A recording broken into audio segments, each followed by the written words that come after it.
Então, falei que a gente ia ver outras operações, mas não, a gente ainda tem que ver mais um detalhe de inclusão, que é o uso da área de extensão. Vamos pensar rapidamente aqui. Se cada registro que eu for incluir, eu tenho que tirar o que está na frente, pôr no arquivo temporário, aí eu ponho o meu novo registro e trago a turma de volta, eu vou ter sempre um esforço extra, eu vou sobrecarregar ali as operações em disco. O ideal seria que eu não precisasse fazer isso, pelo menos com essa frequência toda, né? Ou seja, a cada novo registro eu tenho que jogar todo mundo para o arquivo temporário, faço a inclusão, trago todo mundo de volta do arquivo temporário.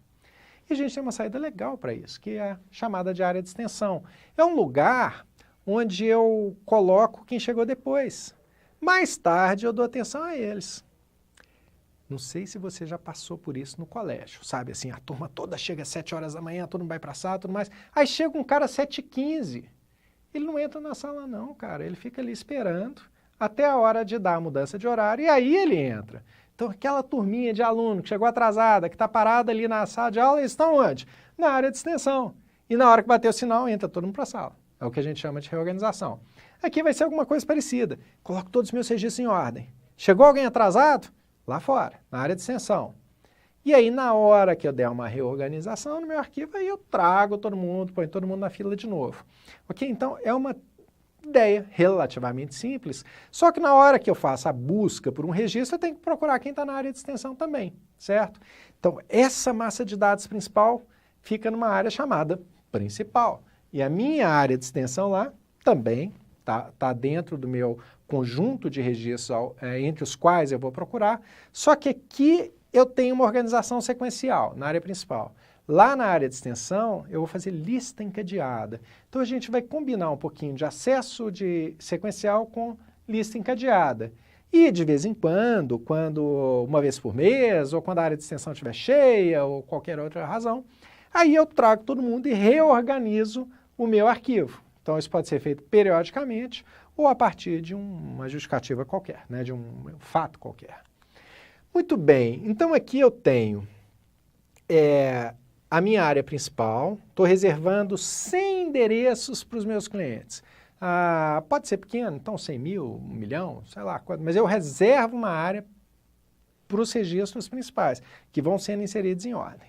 A partir de um determinado ponto, que aqui eu estou colocando o endereço 100, eu coloco a turma que chegou atrasada.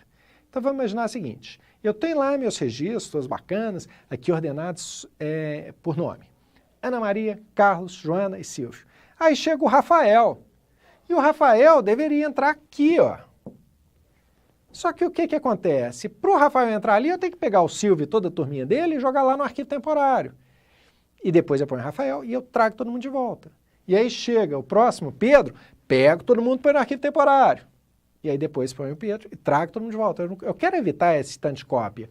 Então, o que eu faço? Ao invés de inserir o Rafael aqui, eu vou inseri-lo no primeiro lugar da minha área de extensão e vou criar um link do registro da Joana, né? Aqui eu teria o número 100 para essa posição.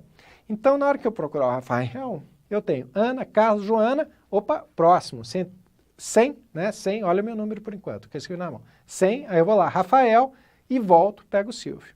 Porque aí depois chegou a quem? Vem lá, Pedro Cardoso.